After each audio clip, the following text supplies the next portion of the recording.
Товарищ кот, вы чё, как?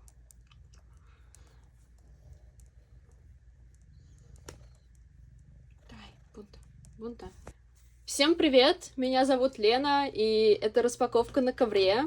Я уже 2,5 года не была в России, но этим летом я смогла вернуться на пару недель.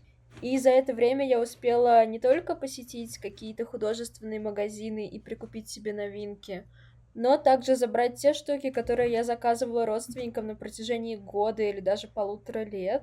Поэтому давайте начнем.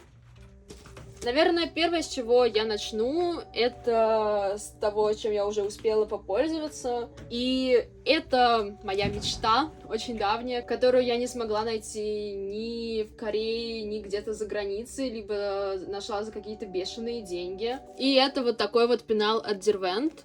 Я уже полностью заменила все, что там было из карандашей, потому что мне не понравились прокалоры от слова совсем. Они какие-то жесткие и неудобные. Вот что я ими рисовала. Это с натуры. И какие-то там еще рисуночки были, которые мне не понравились.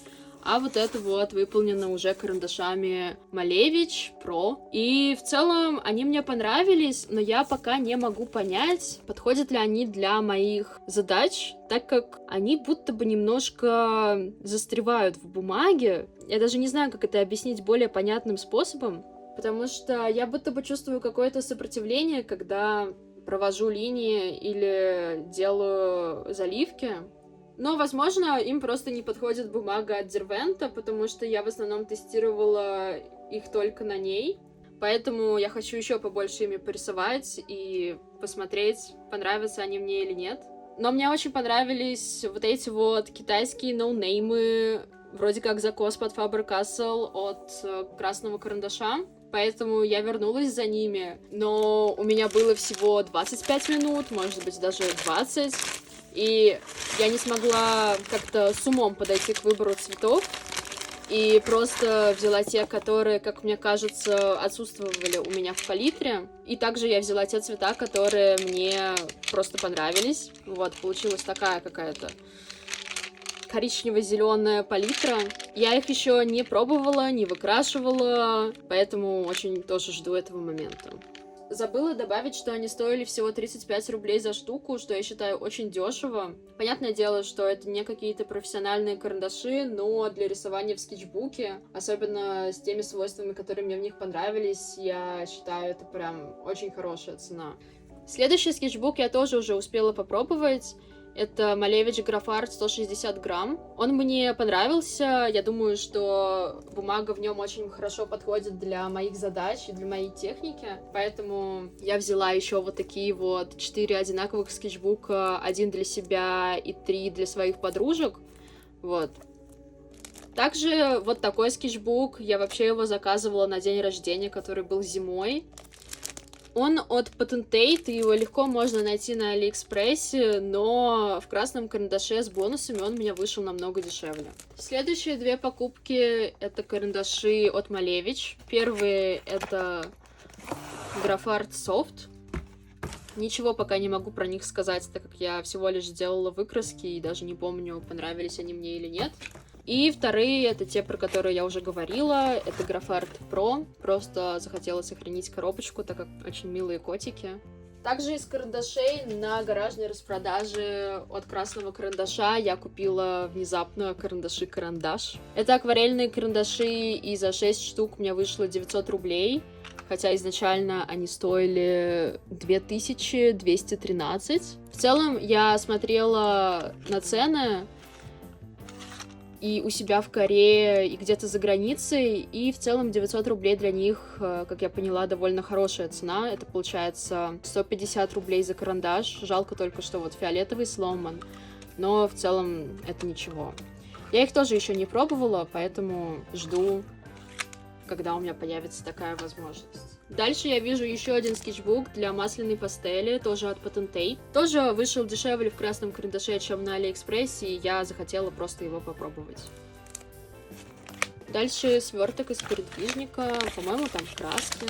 Сейчас посмотрим. Да, Здесь, получается, новинки, как я поняла, от Невской палитры. Это радиантные краски, радиантная лимонная, маджента и просто радиантная голубая. И радиантная не маджента даже, а просто пурпурная. Ничего не могу про них сказать, так как я, в принципе, не рисую гуашью, но мне захотелось попробовать новинки. Почему бы нет? Дальше очередной скетчбук, но необычный, а из Пушкинского музея. Мне очень понравилась эта картина, и поэтому я захотела купить такой же скетчбук. И также к нему 2 открыточки. Думаю, с ласточками я подарю кому-нибудь, а с павлином оставлю себе. Вот эта покупка сделана не в России, но на пути в Россию. Это закладка, которую я купила в пекинском аэропорту. По-моему, очень миленькая и красивая. Дальше идет опять бумага, точнее альбом для выкрасок, тоже от Potentate. И тоже на Алиэкспрессе он мне вышел бы дороже, чем я его купила в России. Следующее это пастель различных марок. И здесь получается пастель от Nuance, темные оттенки. Снова пастель от Nuance, оттенки, которые я взяла поштучно, и они, к сожалению, все перемешались, но я думаю, это ничего. И в последний день я ухватила пастель от Невской палитры. Просто захотелось также ее попробовать, потому что я вроде бы видела довольно хорошие отзывы на нее. Также еще от Невской палитры я взяла карандаш акварельный, потому что мне тоже захотелось его попробовать. Следующее, что я вижу, это вот такие холстики на магните. И кисточка Фрида, тоже от Малевич. И у нее вот такой вот кончик. Это, по-моему, кисть ластик. Да, кисть ластик. Тоже я покупала ее когда-то там зимой. И у меня кот трясет камеру.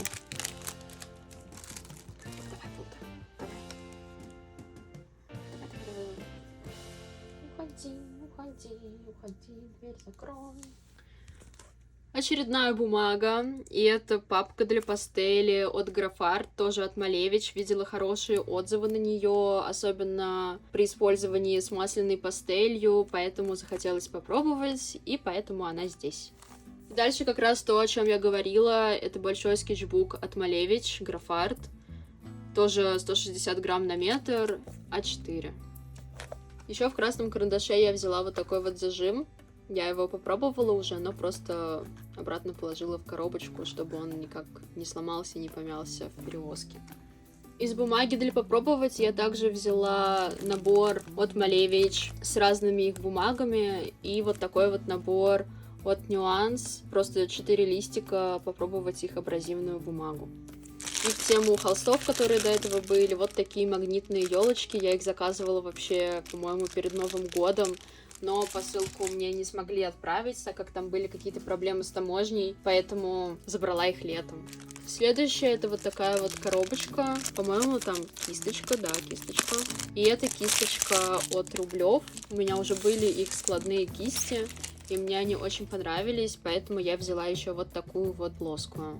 Пришел помощник. Бунта, давай, садись куда-нибудь. Вот такой вот теперь у нас фон. Дальше керамическая палитра, которую мне подарили на день рождения. Ее подарила мне бабушка, точнее я попросила мне ее купить, потому что мне очень понравился этот котик. Она тут вся запакованная. Вот. Давайте ее распакуем. Как я поняла, это палитра ручной работы от Many Art Box. Довольно хорошо упакована, и надеюсь, что с ней ничего не случилось во время перевозки. Вот тут даже такой мешочек. Она оказалась значительно меньше, чем я думала, но главное, чтобы с ней все было в порядке. Да, вот такая вот миленькая палитра котик, прям буквально мини-палитрочка. И даже есть вот такие вот ножки силиконовые. Очень удобно. Дальше я вижу вот такую поталь. Мне очень долгое время хотелось именно смесь. Я хоть ей особо и не пользуюсь, но вот захотелось взять, посмотреть. И вот такая вот кисточка тоже от Малевич. У нее необычный кончик, так как здесь синтетика и пони, и эта кисть нужна для лайна. Также из бумаги снова графарт, снова бумага для пастели и смешанных техник. И, как я поняла, она ничем не отличается от той бумаги в папках, но мне захотелось иметь также и блокнот. Очень красивая иллюстрация на ней. И вот такая вот малышка от Potentate. Просто мне показалась она очень миленькой, и я захотела тоже попробовать. Дальше идут две ручки. Вот одна такая ручка-перо стеклянная, я еще ее не открывала. Сейчас откроем. И ручка Малевич с кисточкой, по-моему. Да, ручка-кисть. Давайте откроем, посмотрим.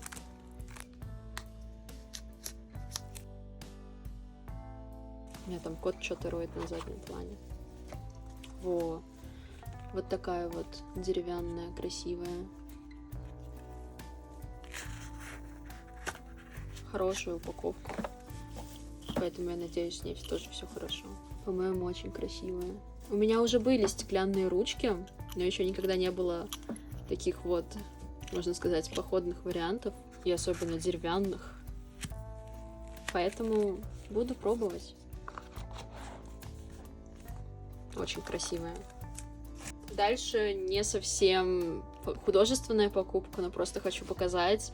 Это игра Gris на Nintendo. Почему-то в Корее нельзя ее купить ни в Nintendo Shop, ни на картридже, поэтому взяла вот такое вот делюкс издание. Там внутри вроде как артбук и саундтрек на диске. Тоже буду смотреть.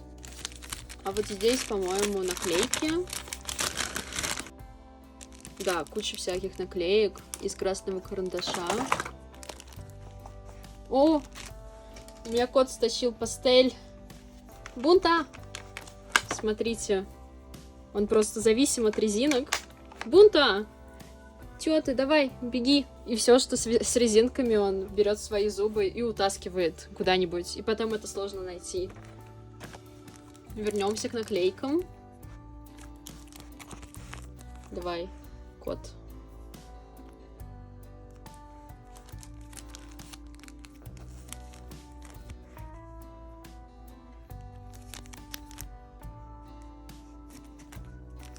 Очень красивые, голографические. Наклею куда-нибудь.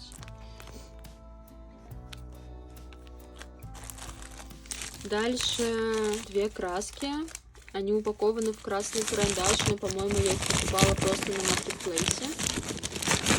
Первая — это акриловая краска, светящаяся в темноте. И вторая, по-моему, тоже. Да, вот. Получается, две краски, светящиеся в темноте. Захотелось их попробовать, потому что интересно, как это будет в реальности. Может быть, нарисую вскоре ими какой-нибудь холстик. Вот такая вот точилка ластик, тоже взятая на распродаже в красном карандаше. И вот такие вот чернила, точнее даже тушь для рисования и каллиграфии. Вот она. Называется «Голубая ель». Взяла для стеклянной ручки, потому что я уже пользовалась такой комбинацией, и мне понравилось, как они ведут себя в взаимодействии. Дальше пенал от Potentate. Я его использовала, в принципе, как пенал для всего при перевозке. И в нем тоже куча штук, которые я купила во время своего пребывания в России. Здесь вот такая вот металлическая палитра от Supervision. Я ее хочу использовать как походную, класть с собой в скетчбук. Карандаш четырехцветный. Тоже, кажется, хорошая идея для похода куда-нибудь. Взять такой один карандаш и иметь с собой 4 цвета. Это, по-моему, просто мусор, чтобы ничего не каталось. Запасные кончики для перьевой ручки от Малевич. Я хочу попробовать там конкретно один. По-моему, там есть такой изогнутый. Но в целом я их покупала, потому что у меня есть одна перьевая ручка от Малевич, у которой что-то странное с кончиком. Он царапает бумагу, и, в принципе, там довольно плохо идут чернила. Но мне очень нравится цвет этой ручки, поэтому я решила просто заменить кончик. И всякие акварельки, в том числе и новинки от Белых ночей. Тут и Мистерия синего, и «Зеленая мечта», «Розовая мечта», и какие-то более старые новинки, например, вот «Бирюзово-розовая дымка», «Таежная дымка», и также «Гематитовая дымка», и 2 кюветки Пинекса и Веронезе, просто потому что мне захотелось их попробовать, так как до этого я никогда не пробовала ни Пинекс, ни Веронезе. Вот так вот. Не знаю, буду ли я использовать этот пенал конкретно для красок. Может быть, оставлю для карандашей. Снова бумага и снова Малевич, но для акварели, Мане, круглого формата. Взяла для того, чтобы попробовать и саму бумагу, и формат. И также Potentate, это открыточки, вот такие вот марки. Тоже стало интересно, что можно на них нарисовать такого, что я придумаю. Да и в целом захотелось попробовать бумагу.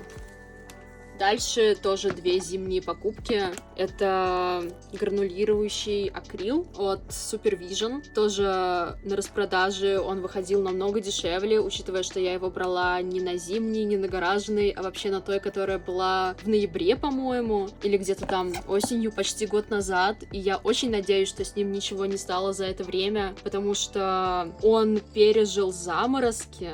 И в этот момент он находился, как я поняла, в машине и еще на почте, и он до меня не доехал, поэтому буду открывать уже потом и буду смотреть, все ли с ним хорошо или он просто перемерз. Но надеюсь, все будет в порядке.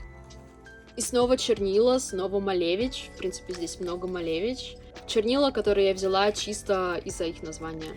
«Сумерки». Мне очень нравилось это слово в детстве, а потом я пересмотрела Twilight на английском, и я поняла, что хочу чернила с названием «Сумерки». Ну и цвет вроде как там должен быть красивым, поэтому посмотрим.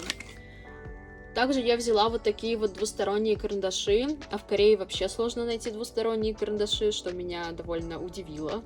Я взяла марку, которой я когда-то давным-давно пользовалась, и она мне нравилась, поэтому посмотрим, как поведут себя эти карандаши в работе на пленэрах, потому что я в основном брала их для того, чтобы скетчить где-нибудь вне дома.